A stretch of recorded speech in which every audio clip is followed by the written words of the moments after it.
আল্লাহ সুবহানাহু ওয়া তাআলা বিপদ আপদ বালা মুসিবত গুলো দূর করে দিবেন।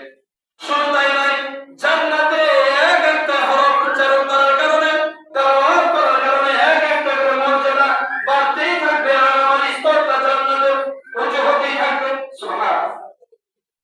শুধু তাই নয়, আজকে আমাদের পরিবারগুলোতে বড় বড় করে আগুন জ্বলতেছে, বছর কি আগুন জ্বলতেছে।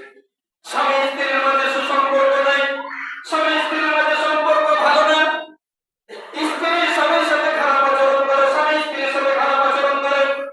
আজকে আমাদের বর্তমান সন্তানগুলো বাবা মার সাথে খারাপ আচরণ করে। আজকে আমরা পরভ্রষ্ট হয়ে গেছি, পথ হারা হয়ে গেছি। আজকে আমরা নামাজ